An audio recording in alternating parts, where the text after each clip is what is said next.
Hello and welcome. आप देख रहे हैं आईपीओ एक्सप्रेस। हमारा आईपीओ पे खास पेशकश जहां हम मेन बोर्ड आईपीओस की चर्चा करते हैं और बहुत समय बाद इस हफ्ते जो है 4 मेन बोर्ड पे आईपीओस खुलने वाले हैं और कुछ खुल भी चुके हैं। इस पे हम चर्चा करेंगे। हमारे साथ बहुत ही खास मेहमान जुड़ चुकी है मिस आस्था जैन।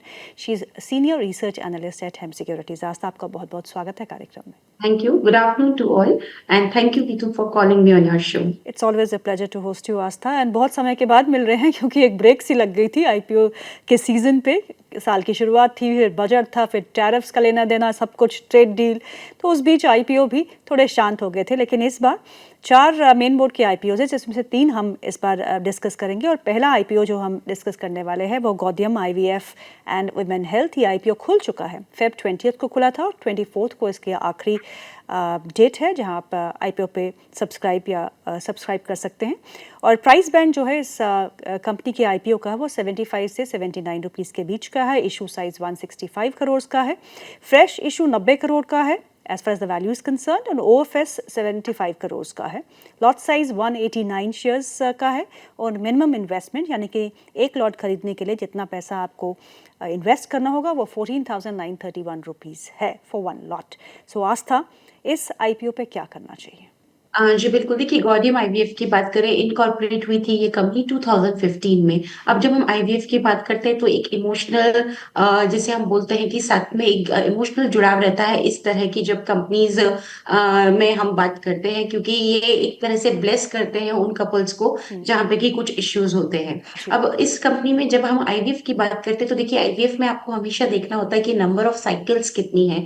तो जब मैंने इनकी नंबर ऑफ साइकिल्स की ग्रोथ रेट देखी तो वो मुझे ठीक ठाक लगी। और वो मुझे ठीक ठाक इसलिए लगी क्योंकि बहुत बड़ी कंपनीज, जिसमें कि नोवा आईवीएफ एक ऐसा नाम है जो कि इंडिया लेवल पे आईवीएफ सेंटर है, या फिर इंदिरा आईवीएफ, ये कुछ ऐसे नाम है जो कि काफी बड़े हैं इनके सामने। तो ओके। वहां पे ग्रोथ रेट बहुत स्ट्रांग है। दूसरी तरफ जब भी आईवीएफ के लिए कोई भी पेशेंट जाता है तो वो इसीलिए जाता है कि वहां पे उसको लगता है कि जो नेचुरल ट्रीटमेंट से उसे सक्सेस नहीं मिली वो आईवीएफ से मिलेगी।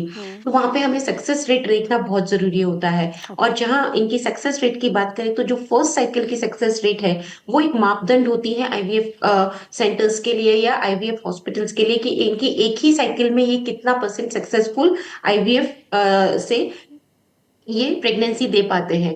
तो वहां पे जब मैंने सक्सेस रेट देखी तो वो भी 58%, 59% है। अगर ये सक्सेस रेट को अगेन मैं वापस बात कर रही हूँ कि मैं कंपेयर कर रही हूँ इन्हें कुछ एक बड़े आईवीएफ सेंटर जो पैन इंडिया पे बेस्ड है, जैसे कि नोवा, इंदिरा हुए, तो जी। वहां पे सक्सेस रेट 60% से भी काफी ऊंचा है। तो ओके। सक्सेस रेट बहुत जरूरी है। तीसरी बात जो आईवीएफ की होती है कि डॉक्टर कौन है, क्योंकि डॉक्टर की रेपुटेशन सबसे ज्यादा एक इंपॉर्टेंस होल्ड करती है। आपने नॉर्मल केस में भी देखा होगा कि तो हम कभी भी, चाहे वो कार्डियो हो, चाहे वो ऑन्को हो, चाहे वो ऑर्थो हो, वहां पे अगर डॉक्टर की रेपुटेशन अच्छी है तो उस हॉस्पिटल की तरफ अपने आप लोगों का जाना हो जाता है। जी। वैसे ही आईवीएफ में डॉक्टर्स की रेपुटेशन बहुत इंपॉर्टेंट है कि कौन डॉक्टर है जो कि आईवीएफ ट्रीटमेंट कर रही है, उनका किस तरह का सक्सेस है। तो वो भी एक इम्पॉर्टेंट रेशियो रहता है। तो इन सभी पैरामीटर्स को देखते हुए मुझे ये ठीक ठाक लगी। एक ही पॉजिटिव है, इनफैक्ट दो ही पॉजिटिव मुझे इस कंपनी के साथ लगे। सबसे पहले कि पहली लिस्टेड कंपनी ये होगी जब ये लिस्ट हो जाएगी, जो कि आईवीएफ स्पेस में अभी तक हमारे मार्केट्स में, स्टॉक मार्केट्स में लिस्ट होने के लिए आ रही है। तो ओके। उसमें ये पहली कंपनी होगी।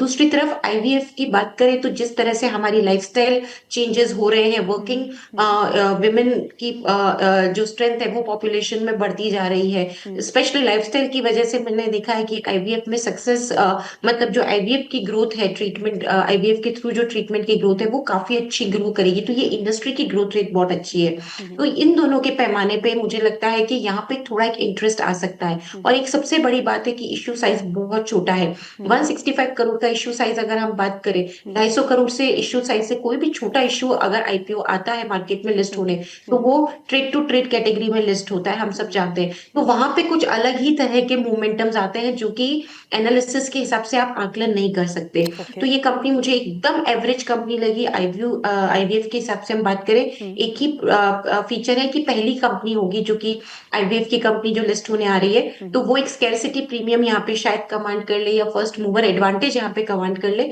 उस हिसाब से हो सकता है कि कुछ एक छोटे मोटे लिस्टिंग गेन यहाँ पे मिल जाए। ओके। लेकिन मैं बहुत ज्यादा इसमें कुछ ऑप्टिमिस्टिक नहीं हूँ लॉन्ग टर्म व्यू को लेके, क्योंकि पोर्टफोलियो के लिए मुझे लगता है जब दो बड़ी कंपनीज जो कि इंडिया लेवल की वो आएंगी तो वो काफी स्ट्रॉन्ग कंपनीज हैं। तो पोर्टफोलियो कैंडिडेट नहीं है, लेकिन लिस्टिंग के दिन छोटे मोटे लिस्टिंग गेन हो सकते हैं, जस्ट इसलिए क्योंकि आईपीओ का साइज बहुत छोटा है। पहली ही अपनी तरह की कंपनी है जो मार्केट में लिस्ट होने आ रही है, तो उस हिसाब से अगर लगाना हो तो लगाइए। लेकिन बहुत बड़ा प्रोस्पेक्ट मुझे इस कंपनी में लॉन्ग टर्म के लिए लगता नहीं है, तो जस्ट छोटे मोटे रिस्क ले सकते हैं, और छोटे मोटे लिस्टिंग गेन के लिए अगर लगाना हो तो इसमें लगाने की सलाह है। पिछले 1 से 2 साल में हमने आईपीओ अपने आईपीओ बाजार की खासियत ये रही है कि कुछ नए थीम्स जो है वो आईपीओ के जरिए मार्केट में जी एंट्री किए हैं, और जैसे कि आपने बताया कि ये भी एक नया ही थीम है जो फर्स्ट ऑफ इट्स काइंड जी होगी कंपनी बिल्कुल। जो लिस्ट होगी। और स्ट्रेस लेवल्स आजकल इतने हैं कि नेचुरल कंसप्शन तो आजकल डिफिकल्ट ही लगता है, तो most of the couples go for IVF, और maybe the future is bright, but yes अभी जो आपने इसमें कहा एक चीज और थी कि तो इनकी सक्सेस रेट फर्स्ट साइकिल की अगर अबव 60% होती तो होती। डेफिनेटली मैं बहुत पॉजिटिव होती। ओके। क्योंकि आप कहीं पे भी आईवीएफ सेंटर्स में जाएंगे, जो मैं हमारे आसपास भी मैं बातचीत करती हूँ तो मुझे जो नॉलेज मिली है, तो उसमें सबसे पहले वो ये देखते हैं सक्सेस रेट क्या है, जी। कि कितना परसेंट सक्सेस इनका जाता है। तो वो पैमाना थोड़ा इनका और अच्छा होता, क्योंकि यहाँ पर पेशेंट सक्सेस की बात नहीं हो रही, यहाँ फर्स्ट साइकिल सक्सेस की बात हो रही है। जो जी। कि कुछ एक आईवी और एक और चीज, आजकल आप देखेंगे हर जगह आईवीएफ सेंटर खुल गए, तो अनऑर्गेनाइज करेक्ट। मार्केट से कंपटीशन बहुत हाई है। करेक्ट। और करेक्ट। अनऑर्गेनाइज मार्केट में भी कंपटीशन इस तरह का बहुत है कि ज्यादा। वहां के रेशियोज भी एक्सेप्शनली हाई। तो जी। ये कंपनी सिर्फ इसलिए अट्रैक्टिव लग सकती है कि पहली कंपनी है आईवीएफ की जो ट्रू। लिस्ट होने आ रही है। ट्रू। लेकिन बहुत डिटेल में अगर आप एनालिसिस करेंगे और दूसरी कंपनीज जो कि आईवीएफ में है उनसे कंपेयर करेंगे, तो बहुत कुछ यहाँ पे अट्रैक्टिव, बहुत कुछ फिनोमिना नहीं है। इसलिए जी। मैं बोल रही हूँ छोटे मोटे लिस्टिंग गेन हो तो उसके लिए लगाना हो तो लगाइए। बाकी बहुत इसमें पोर्टफोलियो रख के, और पोर्टफोलियो में रखने जैसा ये कंपनी नहीं है, और छोटे साइज के इशू है, इसलिए कुछ भी इसमें ऊपर नीचे हो सकता है। तो वो उस पे हम कोई भी कमेंट नहीं कर सकते। तो यही राय है कि अगर लगा सकते हैं, छोटे मोटे लिस्टिंग गेन की इच्छा रखते हैं और रिस्क ले सकते हैं तो लगाइए, जी। नहीं तो रहने भी देंगे, तो मुझे लगता है लंबे समय में दुख नहीं होगा। जी। चलिए अब बड़े इशू साइज की हम बात करते हैं, और ये इशू साइज है 3100 करोड़ का, 3100 करोड़, और ये है clean max enviro energy solutions का। बिडिंग डेट फेब 23 को ये आईपीओ खुलेगा, यानी कि आज ये आईपीओ खुल चुका है और 25 फरवरी तक खुला रहेगा। Price band 1000 rupees to 1053 rupees पर शेयर। इशू साइज 3100 करोड़ जैसे हमने बात की। फ्रेश इशू है 1200 करोड़ का, यानी कि 1.14 crore shares will be offered. OFS के जरिए 180 करोड़ शेयर्स ऑफर किए जाएंगे, और 1900 करोड़ का वैल्यू टर्म्स में ओएफएस होगा। और लॉट साइज इज 14, और मिनिमम इन्वेस्टमेंट एक लॉट खरीदने के लिए 14,742।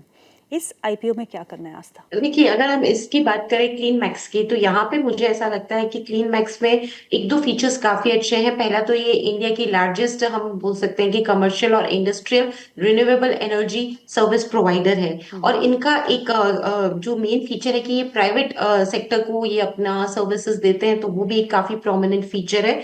लॉन्ग टर्म के लिए मुझे ये ठीक लगता है। लेकिन एक ही चीज है, लिस्टिंग गेन की अगर हम बात करें तो सबसे पहले टिकट साइज, क्योंकि 1000 के ऊपर का इनका प्राइस बैंड है, 1000 से लेके 1053 का, वो हाई लगता है। और उसके हिसाब से अगर प्राइस टू अर्निंग मल्टीपल देखे तो वो भी हाई आ रहा है। ओके। मुझे लगता है एक तो टिकट साइज हाई है और दूसरा वैल्यूएशन हाई है, उसकी वजह से लॉन्ग टर्म के लिए ये एक अच्छा कैंडिडेट हो सकता है। लिस्टिंग गेन के लिए यहाँ पे बात करें तो मेरे हिसाब से एक बार इसमें लिस्टिंग गेन की बहुत ज्यादा यहाँ पे श्योरिटी लगती नहीं है, तो ओके। लंबी अवधि के लिए लगाना हो तो बिल्कुल इसमें देखा जा सकता है। और इसका एक फीचर जो है, ये जो सोलर पावर जनरेट करेगी वो डिस्ट्रीब्यूट करेगी, जैसे आपने कहा कॉर्पोरेट्स को देगी, डेटा सेंटर्स को देगी, और एआई एंड टेक्नोलॉजी इंडस्ट्रीज को भी सप्लाई करेगी, जो आजकल बहुत बज़ है एआई को लेके।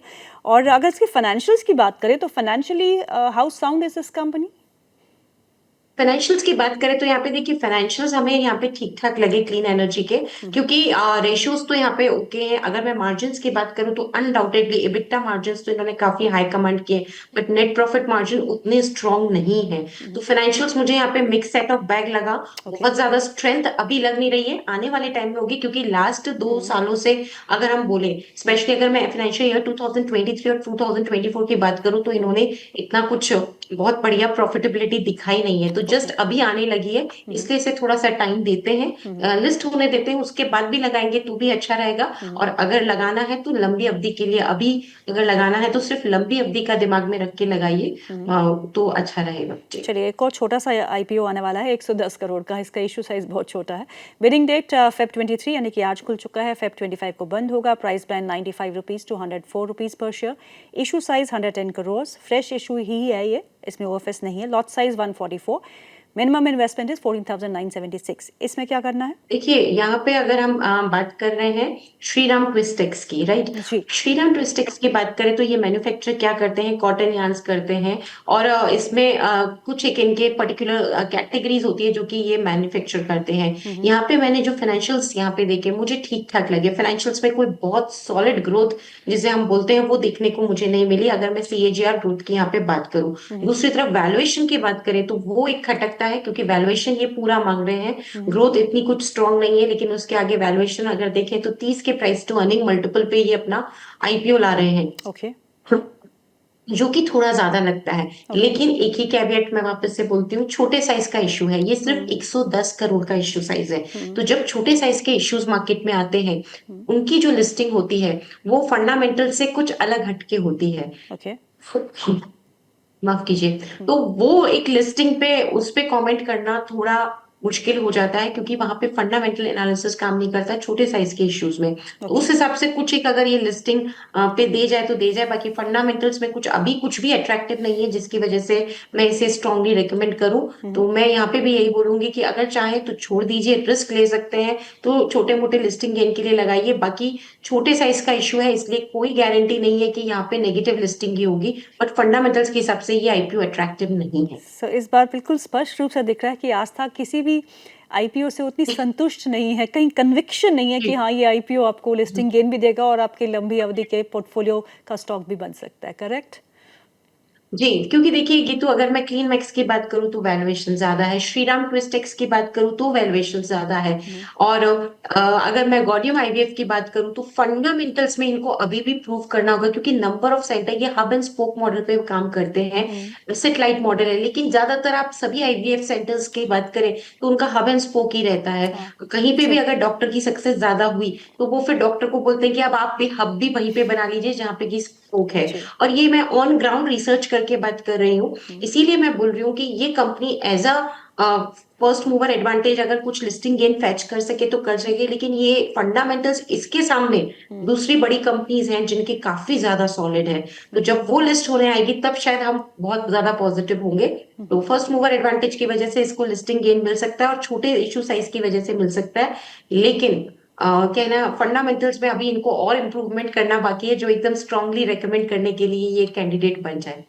जी, आस्था बहुत बहुत शुक्रिया आज हमारे प्रोग्राम में शामिल होने के लिए। Your advice is always taken by our viewers. वो आपका इंतजार करते हैं कि आस्था कब आएंगी और बताएंगी हमें सब्सक्राइब करना है या नहीं। तो ऑलवेज जी, तो एक चीज और मैं बोलना चाहूंगी, व्यूअर्स को ये जरूर लग रहा होगा कि बहुत ज्यादा क्लैरिटी नहीं लग रही है रिकमेंडेशंस में, लेकिन मैं उसके पीछे का कारण बोलती हूँ। छोटे साइज के इशू हमने जो 3 डिस्कस किए उसमें से 2 छोटे साइजेस के इशू है। 165 करोड़ का आईवीएफ गॉडियम आईवीएफ का आईपीओ है और 110 करोड़ का श्रीराम ट्विस्टेक्स का है। दोनों के फंडामेंटल्स इतने स्ट्रांग नहीं है, लेकिन जो हमारा पास्ट एक्सपीरियंस रहा है छोटे साइज के इश्यूज को देख के, वो हमेशा यही रहा है कि छोटे साइज के इश्यूज कभी कभी लिस्टिंग गेन अच्छा फैच कर जाते हैं, और गॉडियम आईवीएफ के साथ तो फर्स्ट मूवर एडवांटेज भी उसको मिल सकता है। तो इसीलिए हमने बोला है कि यहाँ पे अगर आप उस हिसाब से लगाना चाहें तो लगाइए, नहीं तो रहने दीजिए।